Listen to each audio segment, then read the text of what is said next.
আসসালামু আলাইকুম এভরিওয়ান। চিংড়ি মাছ তো অনেকভাবেই খেয়েছেন, কিন্তু এইভাবে আপনি কখনোই খাননি, আমি গ্যারান্টি দিয়ে বলতে পারি। এইভাবে একবার হলেও খেয়ে দেখবেন, অসম্ভব মজা হয় এই রান্নাটি। সত্যি বলছি, একবার হলেও আপনাদেরকে ট্রাই করে দেখা উচিত। তো চলুন দেখে নেওয়া যাক রান্নাটা কত বেশি সুন্দর হয়েছিল, কতটা সফট হয়েছিল। আর হ্যাঁ, দেখে কিন্তু বোঝার উপায় নেই যে আমি চিংড়ি মাছ দিয়ে এটা রান্না করেছি। দেখে অন্য কিছু মনে হলেও এটা কিন্তু চিংড়ি মাছ, অবশ্যই এটা চিংড়ি মাছ। দেখুন ভিতরে কতটা জুসি হয়েছে, কি সুন্দর করে তরকারির যে ঝোলটা সেটা ভিতরে ঢুকে গিয়েছে। এত বেশি মজা হয়েছিল যা বলার বাহিরে। তো চলুন রেসিপিটি শুরু করা যাক। প্রথমেই একটা ব্লেন্ডার জার নিয়ে নিয়েছি, সেখানে আমি কয়েকটা বেছে নেওয়া চিংড়ি মাছ দিয়ে দিলাম। আপনারা চাইলে লেজ আর মাথাও দিতে পারেন, কোনো সমস্যা নেই। এ পর্যায়ে আমি কয়েক কোয়া রসুন দিয়ে দিয়েছি, দিয়ে দিলাম 4-5টা কাঁচামরিচ, সামান্য পরিমাণের ধনিয়া পাতা।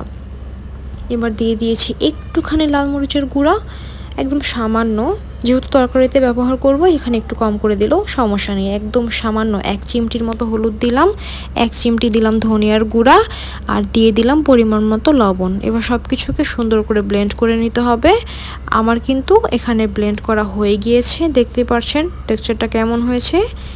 এবার আমি ওই একই ব্লেন্ডার জারে কয়েকটা টমেটো কুচি করে দিয়ে দিয়েছি। এবার টমেটোগুলোকেও আমি সামান্য পানি দিয়ে ব্লেন্ড করে নিয়ে আসব। একই ব্লেন্ডারে কিন্তু দিয়েছি, ধোয়ার কোনো প্রয়োজন নেই, এতে করে চিংড়ি মাছের সুন্দর ফ্লেভার পাওয়া যাবে। তো ব্লেন্ড করা হয়ে গিয়েছে, দেখতেই পাচ্ছেন কেমন হয়েছে। এই পর্যায়ে আমরা মেইন স্টেপে চলে যাচ্ছি। একটা কড়াই দিয়ে দিয়েছি, কড়াইটা গরম হয়ে আসার পর তেল দিয়েছি। এই পর্যায়ে আমি দিয়ে দিলাম কয়েক টুকরা কেটে রাখা পেঁয়াজগুলোকে এরকম ব্রাউন করে ভেজে নিতে হবে। যখন এরকম ব্রাউন কালার চলে আসবে সে পর্যায়ে আমরা এখানে দিয়ে দিব ধনিয়ার গুঁড়া, তারপরে দিয়ে দিলাম মরিচের গুঁড়া, এরপরে দিয়ে দিব সামান্য একটুখানি আদা রসুনের পেস্ট, একদম সামান্য, তারপরে দিয়ে দিয়েছি হলুদের গুঁড়া। এবার সব কিছুকে সুন্দর করে নেড়েচেড়ে মিশিয়ে নিব। এ পর্যায়ে আমরা এখানে পরিমাণ মতো লবণও অ্যাড করব। লবণের কোনো পরিমাণ হয় না, যে যেমন খেতে পছন্দ করে সে সেরকমই দিবে। আমি লবণ দিয়ে দিলাম। এখন আরেকটু সুন্দর করে নেড়েচেড়ে মিশিয়ে নিচ্ছি। এ পর্যায়ে ওই টমেটোর পেস্টটা এখানে ঢেলে দিব, দিয়ে সুন্দর করে কষিয়ে নেব। যখন তেলটা ছেড়ে আসবে তরকারি থেকে তখন বুঝতে পারবো কষানোটা একদম পারফেক্টলি হয়ে গিয়েছে। আর যেহেতু মশলা কষানো হয়ে গিয়েছে, এবার চিংড়ি মাছের বড়াগুলো এখানে দিয়ে দিব।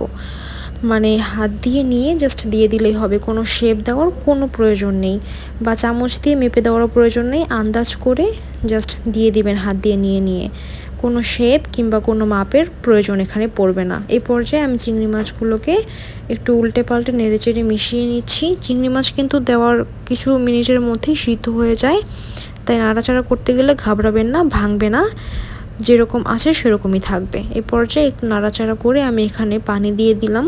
ব্লেন্ডারটা ধুয়ে এখানে পানি দিয়েছি। পানি দিয়ে এবার ঢাকনা দিয়ে ঢেকে রেখে দিব ঠিক 5 মিনিটের জন্য। তো আমি ফিরে আসছি 5 মিনিট পর। চলে এসেছি 5 মিনিট পর। দেখুন চিংড়ি মাছগুলো ফুলে একদম ডাবল হয়ে গিয়েছে, যে পরিমাণে দিয়েছিলাম তার দ্বিগুণ হয়ে গিয়েছে। তাহলে বুঝতেই পারছেন ঠিক কী পরিমাণে পানি সোক করেছে। বড়াগুলো একদম ফ্লাফি হয়ে গিয়েছে, ভিতরে অনেক সুন্দর হয়েছে। এ পর্যায়ে আমি নামানোর আগে কয়েকটা চেরা কাঁচামরিচ আর কিছু কুচি করে রাখা ধনিয়া পাতা দিয়ে হালকা একটু নেড়ে চেড়ে ব্যাস চুলার জালটা বন্ধ করে দিয়েছি। আমার চিংড়ি মাছ কিন্তু একদম রেডি। এটা যদি সাদা ভাত দিয়ে একবার খাওয়া হয়, মনে রাখার মতো একটা রেসিপি। একবার হলেও খেতে হবে, আমি বারবার বলছি একবার হলেও খেতে হবে। আর রেসিপিটা যদি ভালো লেগে থাকে লাইক করতে কিন্তু ভুলবেন না।